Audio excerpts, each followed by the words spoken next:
Hello, my dear students. How are you all? I'm Pavitra Bak here to teach you biology.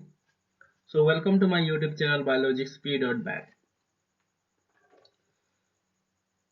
Listen, guys, we're doing photosynthesis. Okay, हम क्या कर रहे हैं अभी photosynthesis का chapter पढ़ाई कर रहे हैं. तो photosynthesis में ऑलरेडी मैं आप लोगों को लाइट रिएक्शन पढ़ा चुका हूँ. ठीक है, क्या पढ़ा चुका हूँ?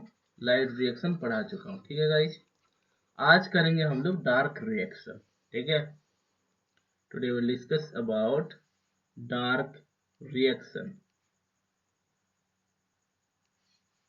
So let me erase this. Okay, so जो लोग लाइट रिएक्शन नहीं किए हो वो लोग पीछे पहला वीडियो जाकर लाइट रिएक्शन वाला देख सकते हो. ठीक है guys, so let's start with light reaction, sorry dark reaction. Dark reaction, do you know, हम इसी डार्क रिएक्शन को ही केल्विन साइकिल बोलते हैं. एंड यही केल्विन साइकिल को ही हम C3 साइकिल बोलते हैं. क्या बोलते हैं? C3 cycle. This is dark reaction और केल्विन साइकिल और C3 साइकिल. डार्क रिएक्शन तो बोला जाता है, ये आप लोग जानते हो, बट डार्क रिएक्शन है, बट ये नाइट में नहीं होता, डे में होता है और इंडिपेंडेंट टू द लाइट होता है, but dependent to the product of light reaction होता है. इतना बातें आप लोग जानते हो. अब देखो, ये बहुत ही अमेजिंग सेशन होने वाला है क्योंकि मैं यहाँ पे बहुत सारे इंफॉर्मेशन देने वाला हूँ और जो सब की आप लोगों को मतलब मेडिकल एंट्रेंस कोई भी हो, आपका एम्स हो, जिम्मर हो या तुम्हारा नीट का हो, तो you can get the question from here. Okay, so you can easily do the question very easily. Okay, so let's start. तो अभी मैं कुछ नोट डाउन करूंगा, कुछ डिक्टेट करूंगा यहाँ पे अभी नोट्स, जिसको आपको नोट डाउन करना है और याद करना है. ओके, जो कि बहुत ही सियोर क्वेश्चन वहां से आ सकता है. Okay guys, so let's start with the dark reaction और केल्विन साइकिल और C3 साइकिल. पहला बात जो मैं बताना चाहता हूँ, ठीक है, पहला बात ये है, ये जो डार्क रिएक्शन और केल्विन साइकिल जो है, इसके ऊपर स्टडी किए थे एक साइंटिस्ट है जिनका नाम है मेल्विन केल्विन. क्या बढ़िया सा नाम है ना, Melvin kelvin. Melvin kelvin, Melvin kelvin. हम जब बचपन में जब पढ़ाई करते थे स्कूल में, सॉरी कॉलेज में, मैं भी जब 11 में था, तो वहां पे भी हम ऐसे ही याद करते थे. किसी को मेल्विन बोल दिया, किसी को केल्विन बोल दिया, मेल्विन केल्विन, मेल्विन केल्विन ऐसे चल रहा था. Okay, so it's a funny name. Okay, तो मेल्विन केल्विन एक साइंटिस्ट है जो कि एक आल्गी के ऊपर स्टडी किए थे. जनरली अल्गल फोटोसिंथेसिस, मतलब algae का फोटोसिंथेसिस के ऊपर ये काम किए थे. और वहां पे क्या किए थे, जनरली एक रेडियो एक्टिव कार्बन डाइऑक्साइड को यूज किए थे. रेडियो एक्टिव कार्बन को यूज किए थे इन द कार्बन डाइऑक्साइड. देखो, फोटोसिंथेसिस में कार्बन डाइऑक्साइड यूज होता है, तो ये कार्बन में रेडियो एक्टिव कार्बन यूज किए थे. इससे क्या होगा कि जब ये तुम्हारा कार्बन डाइऑक्साइड एटमॉस्फेयर से आकर या रेस्पिरेशन फ्रॉम द माइटोकॉन्ड्रिया से आकर कहीं पे भी जाएगा, तो ये रेडियो एक्टिव कार्बन जो है हेल्प करेगा ट्रैक करने के लिए. तो हमको पता चलेगा कि ये कार्बन कहाँ कहाँ जा रहा है और क्या क्या कर रहा है. तो that is done by our Melvin Calvin. Okay, got the point. Second point, second point क्या है, हम लोग देखो,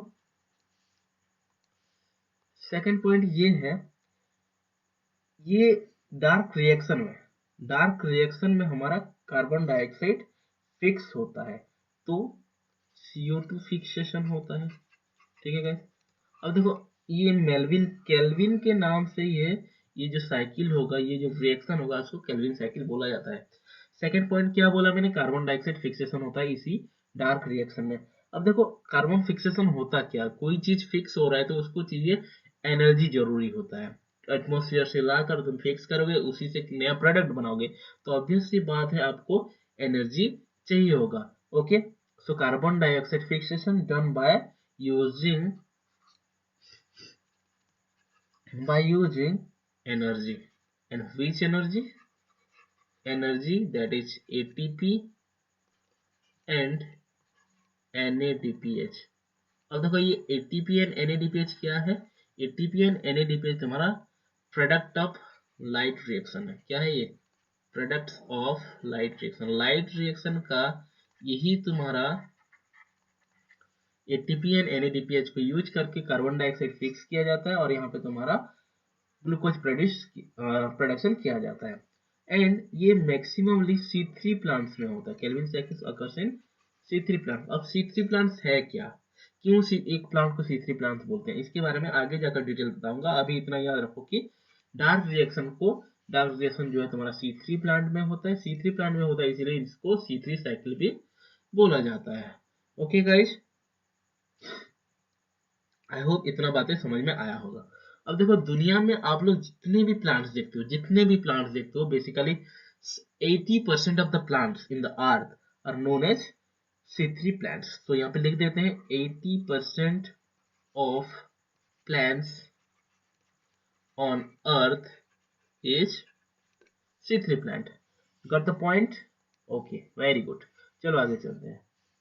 ठीक है, नेक्स्ट पॉइंट क्या है? डार्क रिएक्शन कहाँ पे होता है? डार्क रिएक्शन होता है हमारा स्ट्रोमा ऑफ द क्लोरोप्लास्ट। कहाँ पे?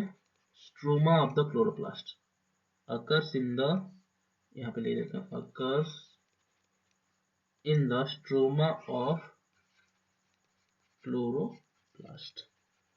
इतना बातें हो गया। देन आगे चलो, यहाँ पे तो ऑक्सीजन यूज हो, सॉरी कार्बन डाइऑक्साइड यूज हो रहा है।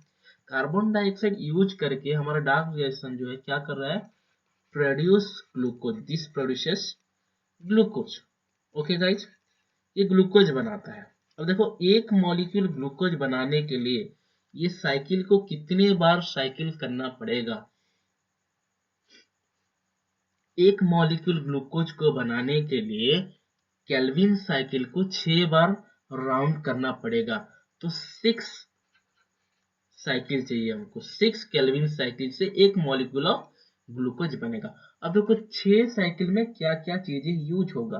पहला बात तो 18 एटीपी यूज होगा। कितना एटीपी यूज होगा? 18 एटीपी यूज होगा। उसके साथ साथ 12 एनएडीपीएच यूज होगा। ठीक है बच्चों, अब देखो हम लोग जानते हैं ATP and NADPH help in the production of glucose in the dark reaction. ये बात जानते हैं। तो कितना एटीपी यूज होता है ये क्वेश्चन बन सकता है, कितना एनएडीपीएच यूज होता है वो मतलब क्वेश्चन आ सकता है मेडिकल में। और तुम्हारा एक ग्लूकोज बनाने के लिए क्या क्या चीजें कितना कितना यूज होता है ये तुम्हारा नीट में क्वेश्चन आ सकता है। तो इतना चीजें आपको याद रखना है पहले, फिर मैं तुम लोगों को डार्क रिएक्शन और कैलोरी साइकिल जो है बताऊंगा। ठीक है गाइस, सो चलो आगे चलते हैं। तो इतना बातें आई होप समझ में आ गया होगा। इसको नोट डाउन कर लो पहले। ठीक है, सिंपल सिंपल सा बात है जो कोई याद करने के लिए मैं डिक्टेट कर दिया। ओके, नाउ अब हम स्टार्ट करेंगे केल्विन साइकिल। क्या स्टार्ट करेंगे? Kelvin cycle. और केल्विन साइकिल को और एक बार बता देता हूँ कि इसको डार्क रिएक्शन भी बोला जाता है। ओके, और क्या बोला जाता है? इसको C3 साइकिल भी बोला जाता है। C3 साइकिल क्यों बोलते हैं मैं अभी बताऊंगा आप लोग। ठीक है गाइस, अब देखो C3 साइकिल या डार्क जो रिएक्शन है इसको स्टार्ट करने से पहले मैं आप लोगों को कुछ चीजें बताना चाहूंगा। अब देखो आ जाओ इधर। तो मान लो हमारा ये प्लांट का सेल को क्या बोलते हैं? प्लांट का सेल को हम बोलते हैं मेजोफिल सेल बोलते हैं। तो मैं यहाँ पे एक मेजोफिलस सेल बना लेता हूँ पहले। मुझे चाहिए होगा क्योंकि मैं पहले जो सेशन था उसका थोड़ा रिवीजन करूंगा अभी। तो रिवीजन करूंगा तभी आप लोगों को बहुत सारी चीजें पता होगा, otherwise you can't do. Okay, चलो। सो मान लो ये हमारा मेजोफिलस सेल है। क्या है, कौन सा सेल है ये? Mesophyll cell. Okay, you know all that plants के सेल को हम मेजोफिलस सेल बोलते हैं। मेजोफिल सेल के अंदर क्या प्रेजेंट होता है गाइस? मेजोफिल सेल के अंदर हमारे पास होता है क्लोरोप्लास्ट। ठीक है, क्या प्रेजेंट होता है? क्लोरोप्लास्ट प्रेजेंट होता है। तो आप क्लोरोप्लास्ट थोड़ा यहाँ पे बना लेते हैं, थोड़ा सा बड़ा बनाते हैं। Okay guys, let me make it.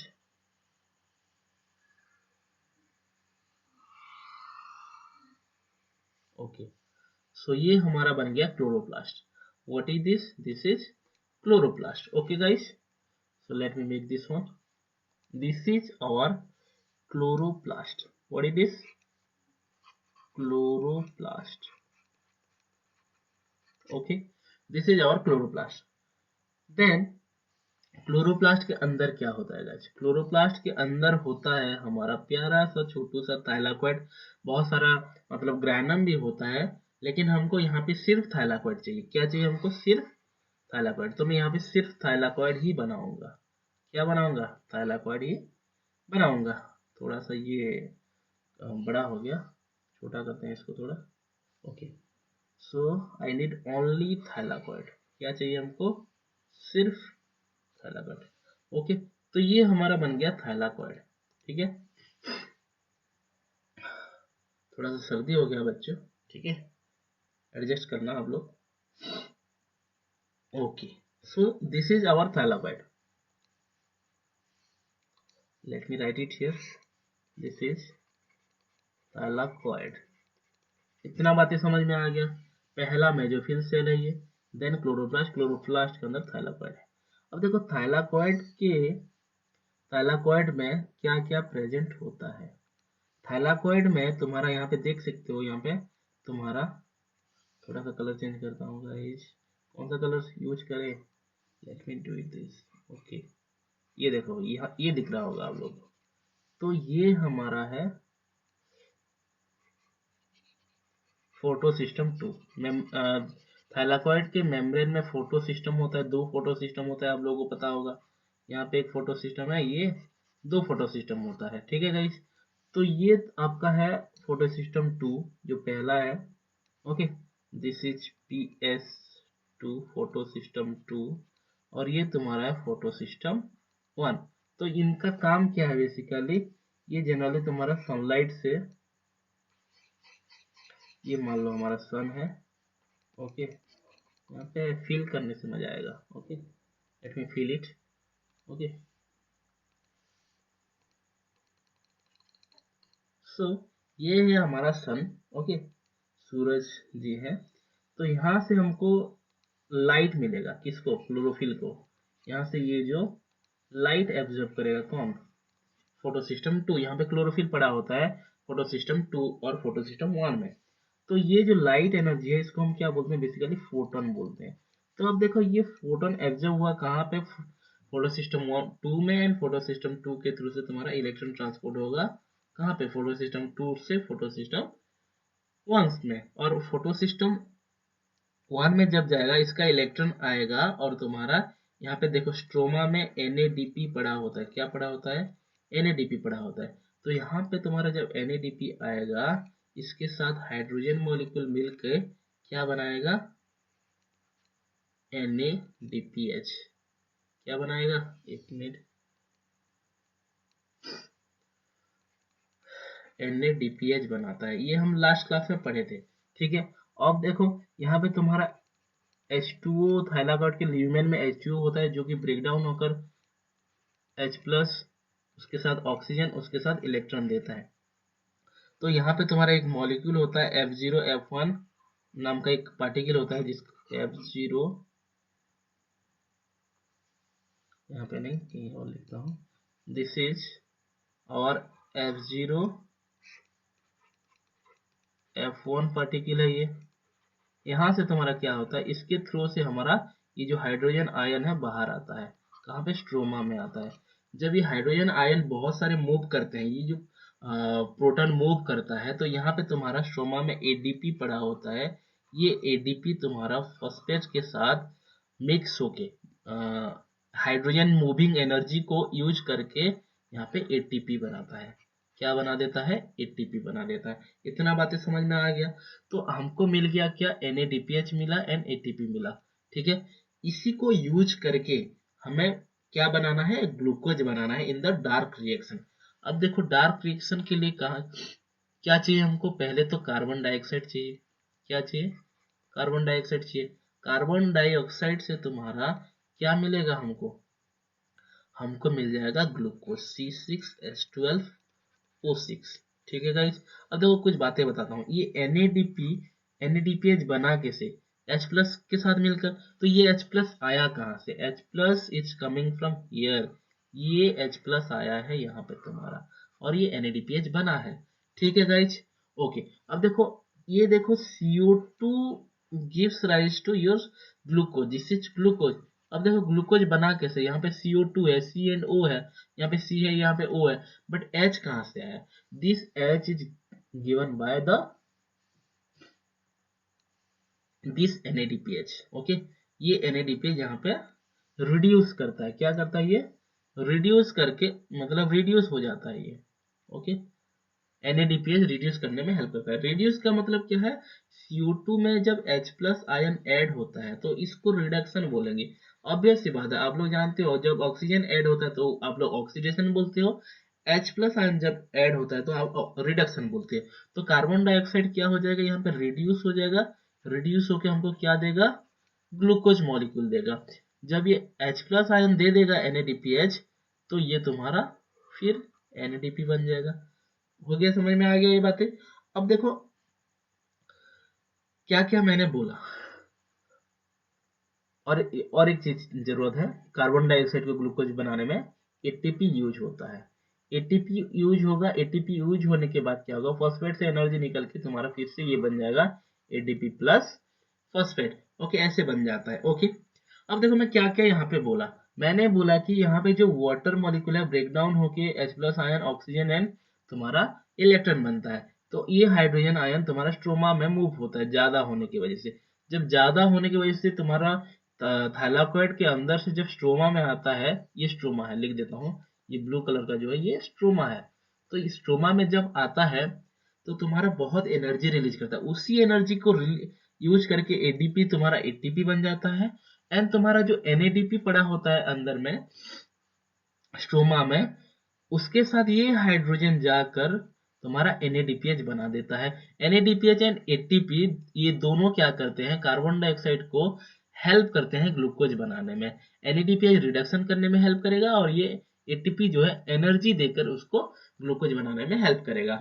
तो यहाँ पे जो हमारा ये इधर का पार्ट है, ये पार्ट तुम्हारा लाइट रिएक्शन है। क्या है ये? लाइट रिएक्शन है। और इधर का पार्ट ये क्या है? This is dark reaction. अब देखो बच्चों, ये जो तुम्हारा एनर्जी बन रहा है, एटीपी जो बन रहा है, किसके प्रेजेंस में बन रहा है? सनलाइट के प्रेजेंस से बन रहा है। तो अगर ये डे नहीं होता, डे टाइम मतलब सनलाइट अगर नहीं होता, in the absence of sunlight, क्या डार्क रिएक्शन हो पाएगा? नेवर, क्योंकि dark reaction is totally depend on the product NADPH and ATP। इन दोनों के ऊपर डिपेंडेंट है कौन? Dark reaction. So dark reaction is the dependent on product of light reaction, but it is not dependent on the light sunlight. Okay, इतना समझ में आ गया? Okay guys.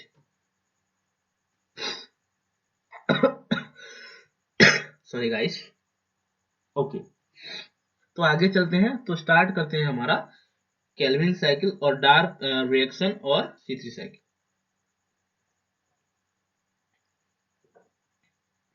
ओके, थोड़ा सा पानी पी लिया बच्चों। ओके, सो चलो आगे चलते हैं इधर।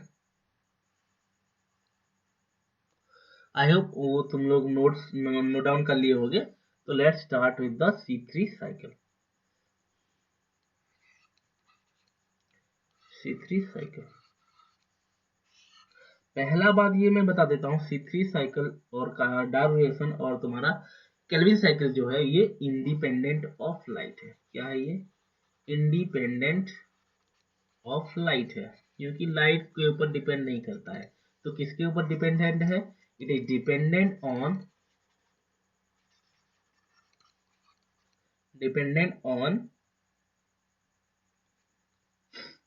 The products of light reaction. कौन कौन से प्रोडक्ट के ऊपर डिपेंडेंट है ये एटीपी एंड NADPH के ऊपर ये डिपेंडेंट है। एंड और एक बात जो है, ये तुम्हारा नाइट में नहीं होता है, okay, does not occurs in night.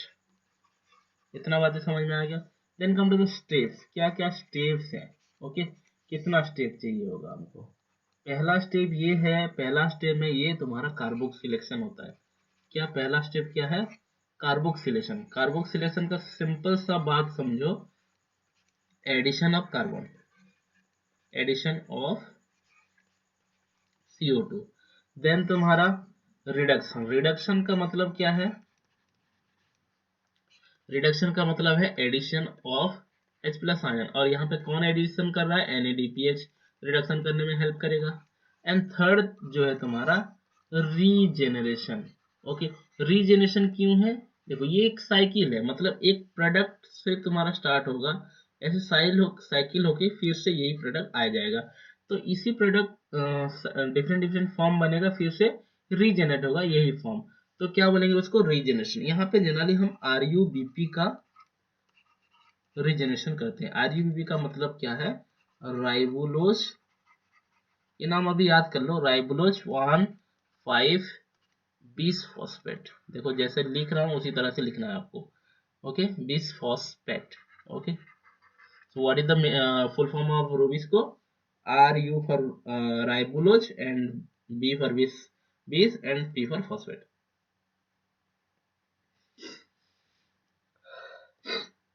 इतना समझ में आ गया?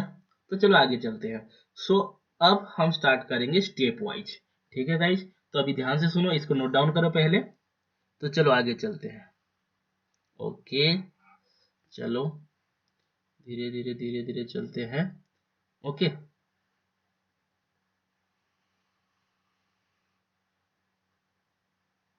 ओके, तो अभी साइकिल स्टार्ट करेंगे। ठीक है गाइज, केल्विन साइकिल। देखो ये भूलना नहीं चाहिए बच्चों, केल्विन साइकिल तुम्हारा। मैं बार बार कितने बार केल्विन साइकिल का नाम ले लिया। अब देखो यहाँ पे होता क्या है, होगा ये तुम्हारा। चलो मैं पहले एक ये तुम्हारा कहाँ पे होता है? स्ट्रोमा में। तो मैं क्लोरोप्लास्ट का एक स्ट्रक्चर कर देता हूँ पहले, ठीक है।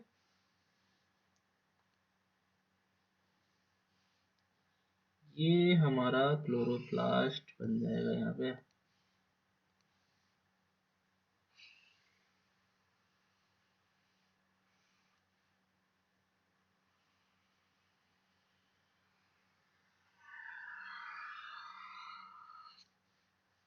Okay, this is our chloroplast. क्या है ये? हमारा क्लोरोप्लास्ट है। ठीक है गाइज, दिस इज आवर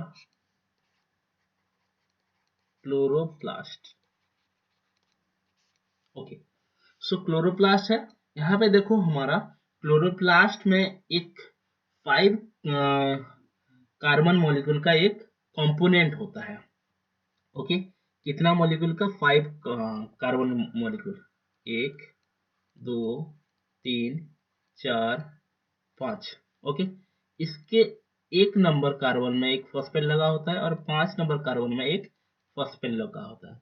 तो इसका नाम है बच्चों, आप लोगों को अभी बताया, इसका नाम है RUBP। इसका क्या मतलब हुआ? राइबुलोज। ओके, राइबुलोज 1 पे एक फॉस्फेट लगा है एंड 5 पे एक फॉस्फेट लगा है। 1 सॉरी, राइबुलोज 1,5 20, 2 फॉस्फेट है इसीलिए 20 फॉस्फेट। ओके, ये नाम याद रखना है आपको, राइबुलोज 1,5 20 फॉस्फेट। अब देखो इसके अंदर बाहर से तुम्हारा कार्बन डाइऑक्साइड आएगा। ठीक है, कार्बन डाइऑक्साइड यहाँ से आया ऐसे। कार्बन डाइऑक्साइड देखो, ये RUBP क्या करेगा? कार्बन डाइऑक्साइड को एक्सेप्ट कर लेगा, क्योंकि RUBP एक प्राइमरी एक्सेप्टर है, प्राइमरी कार्बन डाइऑक्साइड एक्सेप्टर। ठीक है, क्या है ये एक्सेप्टर है। तो ये क्या किया हमारा? RUBP क्या किया? कार्बन डाइऑक्साइड को एक्सेप्ट किया। ठीक है गाइज, जब कार्बन डाइऑक्साइड को एक्सेप्ट करेगा तो क्या होगा?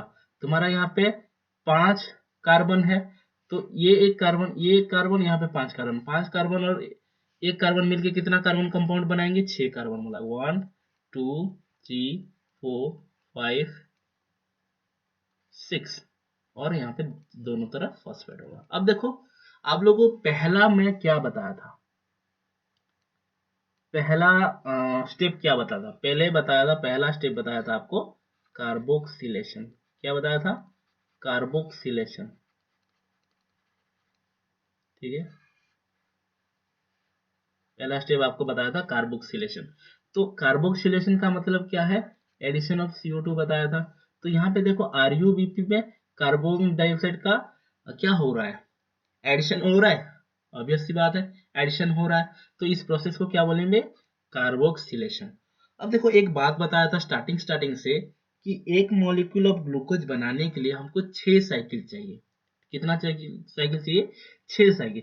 तो ये एक साइकिल में 1 मॉलिक्यूल ऑफ RuBP चाहिए होगा और 1 मॉलिक्यूल ऑफ कार्बन डाइऑक्साइड चाहिए होगा। तो हमको 6 साइकिल चाहिए। तो 6 साइकिल के लिए कितना कितना मॉलिक्यूल चाहिए होगा? 6 साइकिल के लिए 6 कार्बन डाइऑक्साइड एंड 6 RuBP चाहिए होगा, ठीक है। कलर थोड़ा चेंज करता हूँ। 6 RuBP एंड 6 कार्बन डाइऑक्साइड चाहिए होगा। अब देखो 6 RuBP एंड 6 कार्बन डाइऑक्साइड जब कार्बोक्सिलेशन प्रोसेस होगा तो 6 मॉलिक्यूल ऑफ 6 कार्बन कंपाउंड देंगे, ठीक है गाइस। तो ये जो तुम्हारा कार्बन डाइऑक्साइड एंड RuBP जो अटैच हुए, इन दोनों को अटैच करने में कौन हेल्प करता है? There is an enzyme called rubisco. क्या नाम है इसका? Rubisco. What is the name of rubisco? Rubisco हो गया तुम्हारा RU फॉर राइबोलोज, ठीक है। इसका नाम क्या हो गया? राइबोलोज। BIS का हो गया बिस फॉस्फेट, ओके। C का हो गया कार्बोक्सिलेज। देखो कार्बोक्सिलेज का मतलब क्या? कार्बोक्सिलेशन कर रहा है, ओके। तो इसका नाम हो गया कार्बोक्सिलेज एंड ऑक्सीजनेज। ऑक्सीजनेज क्यों है बच्चों? ये क्योंकि ऑक्सीजन को भी ऐड कर सकता है। देखो ऑक्सीजनेज का काम मैं तुम लोगों को आगे बताऊंगा। तो देखो और एक बार बता रहा हूँ, RuBP एंड कार्बन डाइऑक्साइड को कौन अटैच कराया? रोबिस्को। रोबिस्को का नाम क्या है? राइबोलोज बिस फॉस्फेट कार्बोक्सिलेज ऑक्सीजन। यहाँ पे कार्बोक्सिलेज है, देख सकते हो। तो ये कार्बोक्सिलेशन में हेल्प कर रहा है, ओके। थोड़ा वाटर पीने दो बच्चों।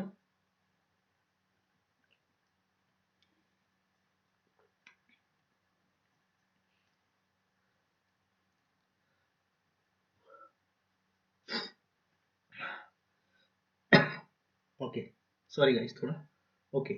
समझ में आ गया इतना बातें? अब देखो ये 6 कार्बन मॉलिक्यूल है, जो कि हमको 6 मॉलिक्यूल मिला है। 6 कार्बन कंपाउंड जो है हमको 6 मॉलिक्यूल मिला है, क्योंकि यहाँ पे 6 कार्बन डाइऑक्साइड यूज हुआ है, 6 RuBP यूज हुआ है। रुको गाइस, वॉइस थोड़ा इधर उधर हो, ओके, आई एम सॉरी। चलो स्टार्ट करते हैं। तो ये जो तुम्हारा 6 कार्बन कंपाउंड है, हमको 6 मॉलिक्यूल मिला है। तो ये क्या होता है, इन दोनों का ब्रेक हो जाता है, मतलब ये 6 कार्बन कंपाउंड का ब्रेक डाउन होता है। ब्रेक डाउन होगा तो कैसे ब्रेक डाउन होता है? 3-3 कार्बन मॉलिक्यूल में ब्रेक डाउन होता है। कितना? 3-3 कार्बन मॉलिक्यूल। तो 3-3 कार्बन मॉलिक्यूल ऐसे बना दे, 1 2 3, फॉस्फेट एक यहाँ लग जाएगा, प्लस 3 कार्बन और 3 कार्बन है इसका फॉस्फेट। तो ये 3 कार्बन वाला जो बना है, इसका नाम है फॉस्फोग्लिसरिक एसिड। क्या नाम है इसका? फॉस्फोग्लिसरिक। धीरे धीरे पढ़ा रहा हूं बच्चों, ध्यान से सुनना। Phosphoglyceric acid. तो इसको हम प्यार से PGA भी बोल सकते हैं, फॉस्फोग्लिसरिक एसिड, ओके। अब देखो यहाँ पे थोड़ा सा कैलकुलेशन होगा, थोड़ा थोड़ा गणित आना चाहिए आप लोग को, प्लस माइनस का बच्चों वाला, जो कि स्टैंडर्ड 1 में करते हो। तो यहाँ पे 6 कंपाउंड था, तो ब्रेक हुए तो कितना, 2 डिवाइड हो गए तो दोनों तरफ तो कितना हो जाएगा, 12। तो ये 6, थोड़ा सा कलर चेंज करता हूँ, ये 6 मॉलिक्यूल का होगा और ये 6 मॉलिक्यूल का होगा। तो टोटल कितना हो गया हमारा? 12 मॉलिक्यूल। अब देखो यहाँ पे ध्यान से याद, मतलब ध्यान से सीखना होगा कुछ चीजें। ये जो फॉस्फोग्लिसरिक एसिड है, जो PGA है, this is the first stable molecule. This is the first stable molecule produced by the plant. Okay, जो प्लांट होते हैं, ये जो तुम्हारा राइबोलोज एंड कार्बन डाइऑक्साइड को यूज करके जो पहला स्टेबल मॉलिक्यूल बनाते हैं, दैट इज फॉस्फोग्लिसरिक एसिड।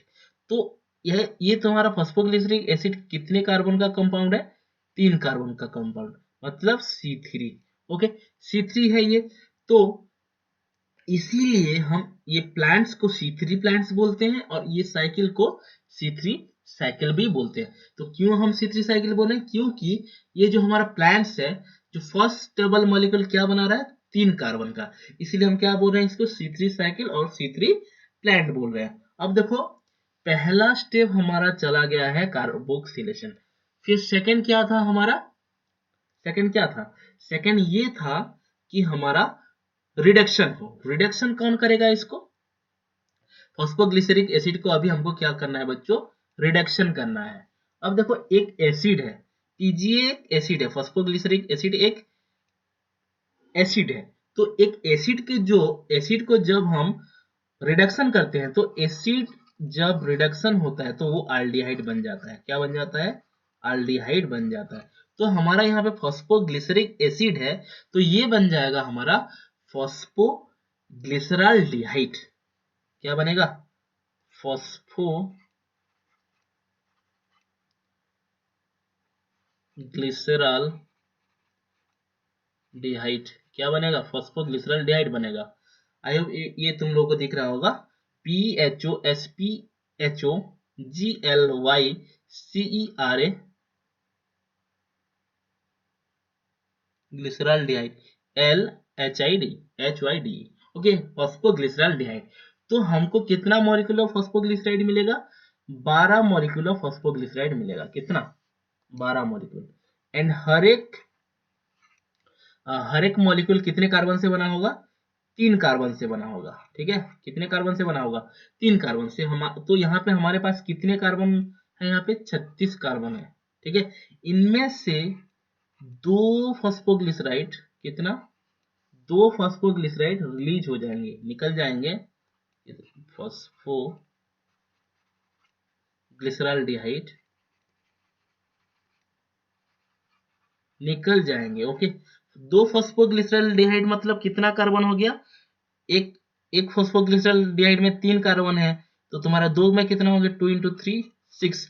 तो 6 कार्बन यहाँ पे रिलीज हो जाएंगे। तो 6 कार्बन जब रिलीज होंगे, तो 6 कार्बन से हमको मिल जाएगा हमारा ग्लूकोज। जो मेन प्रोडक्ट चाहिए था हमको, क्या चाहिए था? हमको ग्लूकोज चाहिए। तो अब हमको मिल गया ग्लूकोज। ठीक है, तो हमारा प्रोसेस सक्सेसफुल रहा केल्विन साइकिल का। तो हमें अभी ग्लूकोज मिल गया है। अब देखो, ये साइकिलिंग प्रोसेस में चलेगा। अब देखो, और एक चीज जो इंपॉर्टेंट है, जो तुम्हारा क्वेश्चन में आता है, जो तुम्हारा नीट में आता है, वो ये है, तुम्हारा ये जो रिडक्शन हुआ किसका? जो तुम्हारा फॉस्फोग्लिसरिक एसिड का फॉस्फोग्लिसराल्डिहाइड में जो तुम्हारा रिडक्शन हुआ, वो कौन किया? Reduction is done bye, obviously मैंने तुम लोग को बताया था, that is done bye NADPH। अब देखो, एक फॉस्फोग्लिसरिक एसिड को एक NADPH चाहिए, तो 12 मॉलिक्यूल ऑफ फॉस्फोग्लिसरिक एसिड को कितना NADPH चाहिए? 12 NADPH चाहिए, ऑब्वियस सी बात है। तो 12 NADPH जाकर तुम्हारा यहाँ पे रिड्यूस करके बन जाते हैं हमारा 12 NADP। क्लियर है इतना? 12 NADP बनेंगे। देन इसको रिडक्शन करने के लिए और भी चीजें चाहिए होता है, दैट इज 12 ATP। कितना ATP? 12 ATP। तो ATP ये रिड्यूस करने में हेल्प कर जाएगा और ये बन जाएगा 12 ADP। इतना बातें समझ में आ गया? तो ये कौन सा प्रोसेस था बच्चों? This is nothing but the reduction process. ये जो सेकंड क्या था? ये सेकंड जो हमारा था, कहाँ पे लिखूं बच्चों? जगह नहीं है, कहाँ लिखे? कहाँ लिखूं? यहाँ पे लिख देता हूँ। सेकंड क्या है तुम्हारा? रिडक्शन। ओके, आप लोग कहीं साइड में लिख देना। ये हमारा सेकंड प्रोसेस क्या रहा? रिडक्शन रहा। तो हमारा अब तक 12 ATP एंड 12 NADPH यूज हो चुका है। अब देखो, ग्लूकोज भी बन चुका है हमारा। क्या बन चुका है? ग्लूकोज बन चुका है। अब देखो क्या करेंगे, यहां से 12 में से 2 चले गए और बचे कितना है? 10। ठीक है, 10 क्या बचे हैं?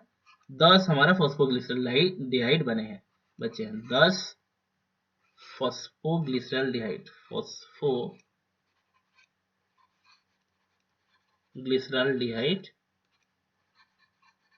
बचे हैं। तो हमारे पास अभी 10 फॉस्फोग्लिसराल्डिहाइड है।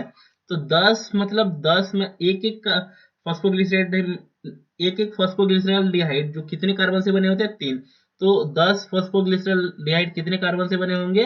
10 इंटू 3 दैट इज 30 कार्बन से बने होंगे।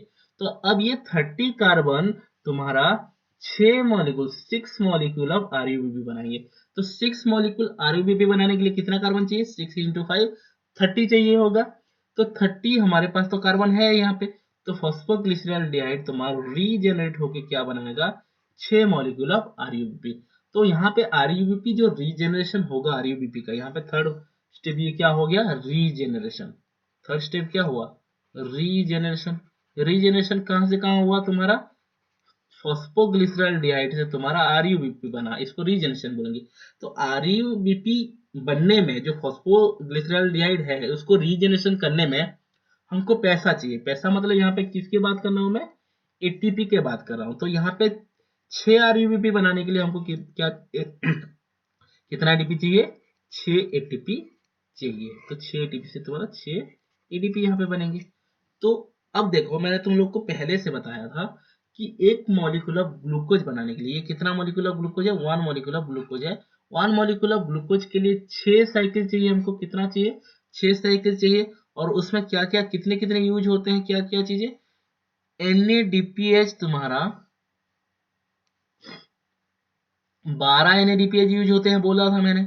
और तुम्हारा 18 ATP यूज होता है बोला था। यहाँ पे देखो 12 ATP प्लस 6 ATP कितना हो गया? 18 ATP। तो इतना हो गया, समझ में आ गया इतना? So this is all about your Calvin cycle और C3 cycle. So you have to draw this diagram on your copy and practice it for 2 or 3 times so you can memorize this and understood very well. Okay, सो इतना समझ में आ गया हो तो हम आगे चल सकते हैं बच्चों। ओके, चलो वेरी गुड, चलो आगे चलते हैं। ठीक है गाइस, सो इसको नोट डाउन करो पहले, देन आगे चलते हैं। Okay very good.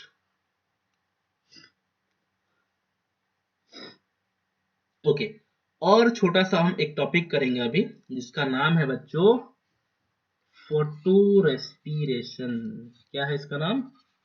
Photo respiration. Actually ये एक ही वर्ड है, मैं 2 वर्ड बना के लिखा हूं क्योंकि मुझे कुछ समझाना है। फोटो मतलब लाइट। क्या मतलब? फोटो मतलब लाइट। और इस फोटो रेस्पिरेशन में हमको ज्यादा लाइट चाहिए, मतलब सनलाइट ज्यादा होना चाहिए। एंड मतलब जो हैवी धूप नहीं बोलते हैं, बहुत धूप में, वही वाला लाइट है। ठीक है। एंड रेस्पिरेशन का मतलब तो आप लोग जानते ही हो क्या है। रेस्पिरेशन का मतलब क्या है? ऑक्सीजन को अंदर लेना, ओके, ऑक्सीजन को इनटेक करना और कार्बन डाइऑक्साइड को छोड़ देना, ओके, लेफ्ट कर देना। इसी को हम क्या बोलते हैं? फोटो रेस्पिरेशन बोलते हैं। सो मैं आप लोगों को एक कंडीशन देता हूँ, ठीक है? इसको थोड़ा, हाँ, यहाँ पे बनाते हैं। एक कंडीशन दे रहा हूँ, ठीक है? मान लो ये हमारा एक लीफ है। यहाँ पे थोड़ा मैं इसको इरेज करता हूँ गाइस। ओके, थोड़ा सा नीचे चलो। ओके, मुझे पूरा पेपर चाहिए इसलिए मैं ऐसा कर दिया। ओके, अब देखो मैं एक पेज मतलब पेपर बनाने, सॉरी, अरे यार सॉरी, आई एम सॉरी, एक लीफ बनाने जा रहा हूँ, ठीक है? दिस इज आवर प्यारा सा बट बड़ा सा एक लीफ है। ओके, क्या है ये? This is a leaf. इसको थोड़ा कलर कर लेते हैं गाइस, तो मजा आएगा। ठीक है।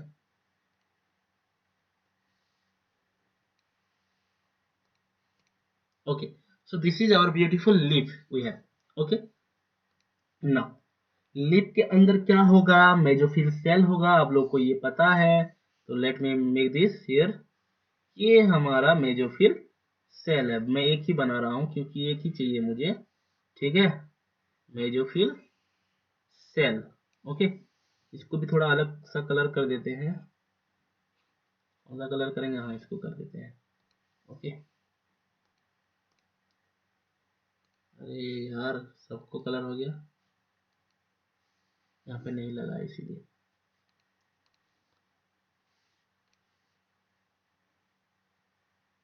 Just a minute. ओके, अब देखते हैं क्या होगा। Okay, so this is our mesophyll cell. ये हो गया हमारा, थोड़ा सा कलर चेंज। ये लीफ है, ये क्या है हमारा? Mesophyll cell. इतना समझ में आ गया। अब देखो मेसोफिल सेल के अंदर हमको यहाँ पे दो चीज चाहिए, एक तो चाहिए क्लोरोप्लास्ट चाहिए और एक चाहिए हमको माइटोकॉन्ड्रिया। तो मैं दोनों बनाने की कोशिश कर रहा हूँ, ठीक है। ओके, तो यहाँ पे मैं माइटोकॉन्ड्रिया बनाने की कोशिश करता हूँ। एक लाइट कलर लेते हैं। ओके वेरी गुड, ये कलर लेते हैं, ठीक है। ये है हमारा क्लोरोप्लास्ट, दिस इज क्लोरोप्लास्ट।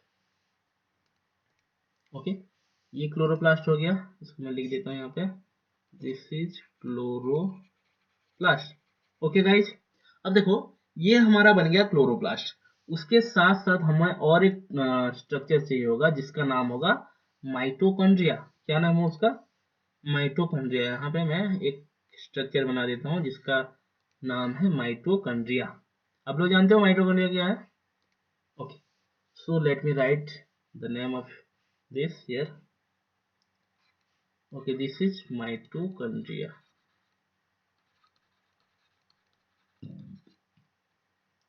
इतना स्ट्रक्चर बन गया हो तो मैं आगे चल सकता हूँ। ओके, चलो आगे चलते हैं। अब देखो हम लोग क्या क्या पढ़े। हम लोग ये पढ़े कि क्लोरोप्लास्ट में आरयूबीपी जो है तुम्हारा रूबिस्को के प्रेजेंस से,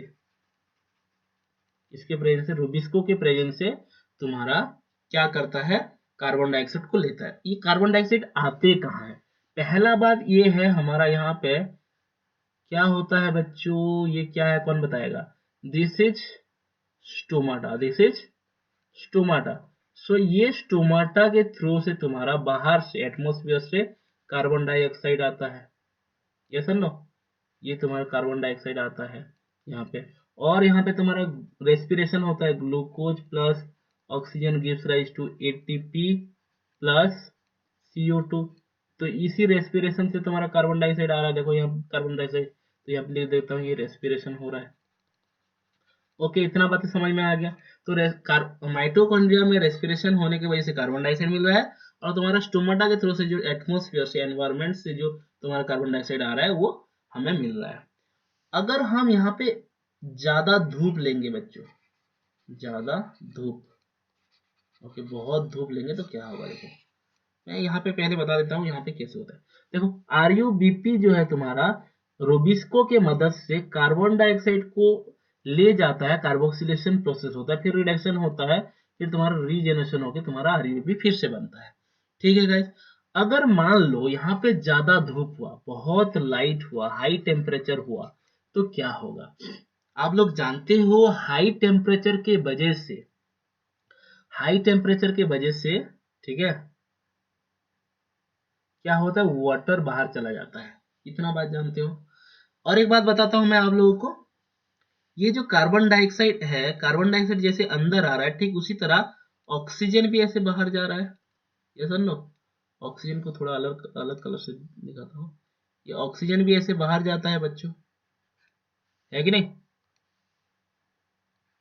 समझ में आया? ओके, ऑक्सीजन भी ऐसे बाहर चलता है। अब देखो हम,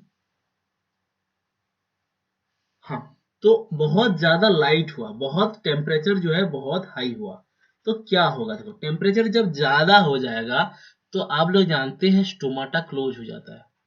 क्या हो जाता है? स्टोमाटा क्लोज हो जाता है कि नहीं? क्यों? क्योंकि ट्रांसपिरेशन होने लगता है, क्योंकि वाटर देखो, एक मिनट सॉरी, फिर से करता हूँ, ठीक है। ओके, तो जब लाइट ज्यादा यूज होता है बच्चों, जब लाइट या टेम्परेचर ज्यादा होता है, धूप ज्यादा होता है, क्या होता है?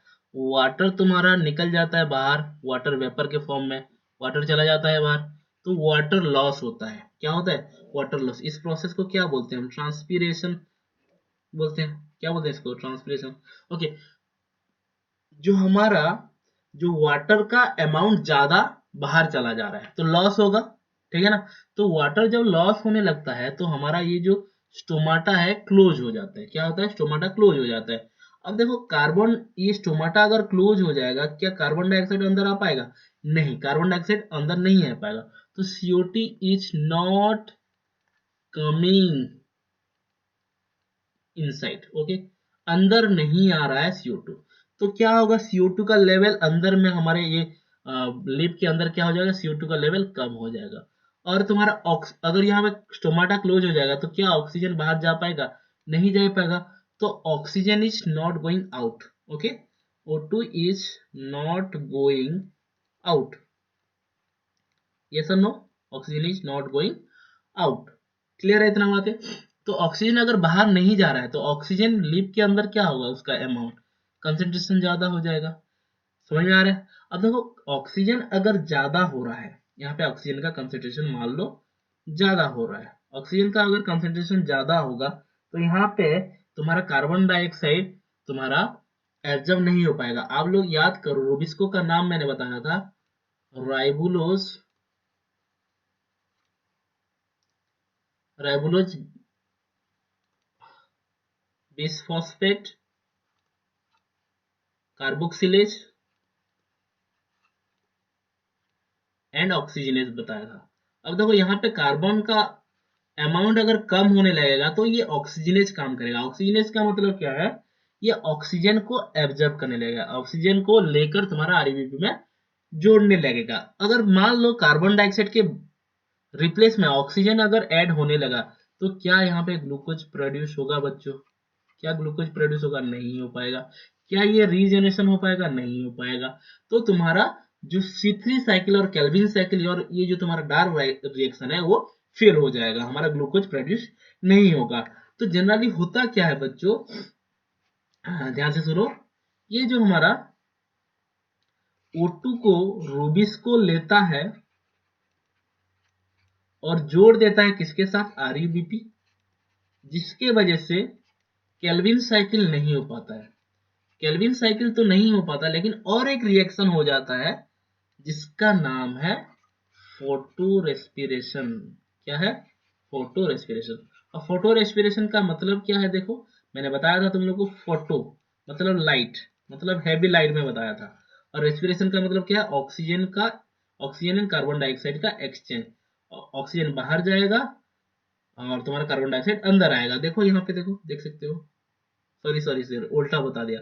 ऑक्सीजन हमारे केस में जैसे होता है, हमारे बॉडी के एनिमल केस में जैसे होता है, ऑक्सीजन जो है अंदर रहेगा, इन, ओके, एंड तुम्हारा कार्बन डाइऑक्साइड जो है आउट हो जाएगा। इसको क्या बोलते हैं? हम रेस्पिरेशन बोलते हैं। सॉरी, हाँ, रेस्पिरेशन बोलते हैं। तो देख सकते हो यहाँ पे तुम्हारा ऑक्सीजन जो क्या है, यहाँ पे एक्सेप्ट हो रहा है, एब्जॉर्ब हो रहा है, बट तुम्हारा कार्बन डाइऑक्साइड देखो बाहर चला जा रहा है कि नहीं? कार्बन डाइऑक्साइड बाहर चला जा रहा है। समझ में आ गया इतना बातें? ओके, तो इसी को हम क्या बोलेंगे? Photo respiration. समझ में आ गया? अब देखो, फोटो रेस्पिरेशन प्रोसेस को हम अभी डिटेली समझेंगे। तो चलो स्टार्ट करते हैं।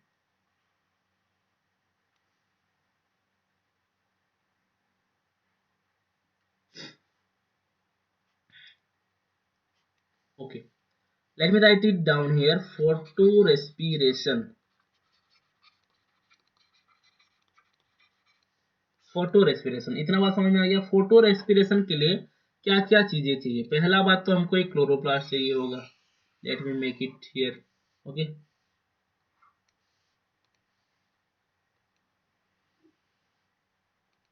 ये हमारा क्लोरोप्लास्ट है। ठीक है guys, let me write it down here, this is our chloroplast. Okay, chloroplast में तुम्हारा आरयूबीपी के साथ ऑक्सीजन मिलके, ऑक्सीजन तुम्हारा ऐड हो जाएगा किसके मदद से? रूबिस्को के मदद से, और तुम्हारा प्रोडक्ट कुछ देगा। तुम लोग को याद होगा, आरयूबीपी के साथ जब कार्बन डाइऑक्साइड मिलता था तो क्या बनता था? तुम्हारा 6 कार्बन कंपाउंड बनता था और उसमें से तुम्हारा ब्रेक होके फर्स्ट टेबल मॉलिक्यूल बनता था, जिसको हम क्या बोलते थे? फॉस्फोग्लिसरिक एसिड बोलते थे। क्या बोलते थे? फॉस्फोग्लिसरिक एसिड बोलते थे। और वहां पे 2 मॉलिक्यूल प्रोड्यूस होता था। तो यहाँ पे जो प्रोडक्ट बनता है, क्या बनता है? 1 molecule of PGA, phosphoglyceric acid बनता है। उसके साथ साथ क्या बनता है हमारा? फॉस्फोग्लाइकोलेट। क्या बनता है? फॉस्फोग्लाइकोलेट बनता है। ओके, अब देखो यहाँ पे जो हमारा फॉस्फोग्लाइकोलेट है, एक डिफरेंस देखो तुम्हारा केल्विन साइकिल और फोटो रेस्पिरेशन में। केल्विन साइकिल में तुम्हारा 2 मॉलिक्यूल ऑफ पीजीए प्रोड्यूस होता था, बट यहाँ पे 1 मॉलिक्यूल हो रहा है, और दूसरा जो है तुम्हारा फॉस्फोग्लाइकोलेट बन रहा है। तो फॉस्फोग्लाइकोलेट अगर बन जाता है तो हमारा जो केल्विन साइकिल नहीं हो पाएगा। तो यहाँ पे फोटो रेस्पिरेशन में क्या होता है देखो,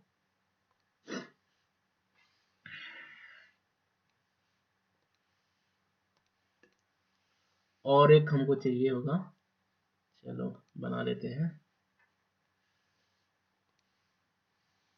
यार।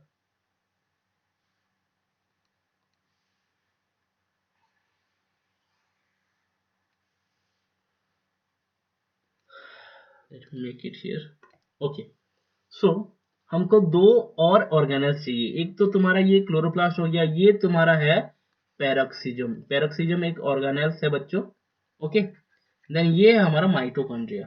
ठीक है, अब देखो हमारा क्या क्या प्रोडक्ट बना है। अभी प्रोडक्ट बना है पीजीए एंड फॉस्फोग्लाइकोलेट। तो यहाँ का जो प्रोडक्ट है आ जाएगा पैरोक्सिजम में। अब देखो पैरोक्सिजम में जो प्रोडक्ट बनेगा उसको मैं एक्स लिख रहा हूँ, क्योंकि एक्स हमको ये जो पैरोक्सिजम में क्या प्रोडक्ट बना हमको नहीं जरूरत नहीं जानना है। ये तुम्हारा नया एक प्रोडक्ट बनता है लेकिन इसको हमको नहीं जानना है, इसलिए हमको मैंने क्या लिखा, इसको एक्स लिखा। Okay, then X is travel to the mitochondria, और माइटोकॉन्ड्रिया से तुम्हारा फिर से वापस आ जाता है पैरोक्सिजम में। बट यहाँ पे एक चीज हो जाता है बच्चों, यहाँ पे तुम्हारा CO2 रिलीज कर देता है। क्या रिलीज कर देता है? CO2 रिलीज कर देता है। फिर तुम्हारा पैरोक्सिजम से आकर तुम्हारा यहाँ पे फिर से रीजनरेट हो जाता है RUBP में। क्या हो जाता है? रीजनरेट हो जाता है। तो रीजनरेशन के लिए हमको क्या चाहिए होता है? ATP चाहिए होता है। तो यहाँ पे एक ATP भी यूज हो जाता है। ओके, समझ में आ गया। अब देखो इसको मैं थोड़ा बता देता हूँ यहाँ पे क्या क्या चीजें हुआ है। पहला बात तो यहाँ पे ऑक्सीजन एब्जॉर्ब हुआ है, कार्बन डाइऑक्साइड रिलीज हो गया है, जो कि उल्टा होना चाहिए। केल्विन साइकिल में ऑक्सीजन रिलीज होना चाहिए था और कार्बन डाइऑक्साइड एब्जॉर्ब होना चाहिए। एंड यहाँ पे तुम्हारा ग्लूकोज भी नहीं बन रहा है। क्या हो रहा है? ग्लूकोज भी नहीं बन रहा। ओके, ग्लूकोज भी नहीं बन रहा है। ओके गाइज, तो ये हमारा फोटो रेस्पिरेशन। ठीक है गाइज, तो देखो अब देखो मैं थोड़ा सा रिकैप कर देता हूँ सारा का सारा चीजें, तो बेटर होगा आपको, आप लोगों के लिए। Wait for some time, let me. Okay, कहाँ गया? स्टार्टिंग से कर लेता हूँ थोड़ा सा रिकेप।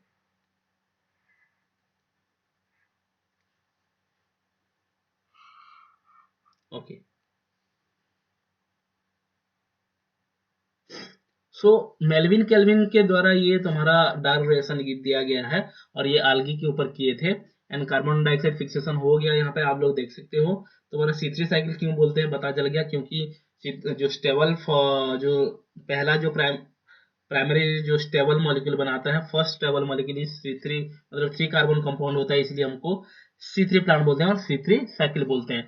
और एक ग्लूकोज बनाने के लिए हमको 6 साइकिल चाहिए केल्विन साइकिल का, और 18 ATP यूज होता है, 12 NADPH यूज होता है। अब देखो उस साइकिल को मैं थोड़ा अच्छे से और एक बार बता देता हूँ। देखो ये तो आप लोग जानते ही हो, ठीक है। थोड़ा नीचे चलते हैं गाइस। ओके, C3 साइकिल थोड़ा यहाँ पे करेंगे।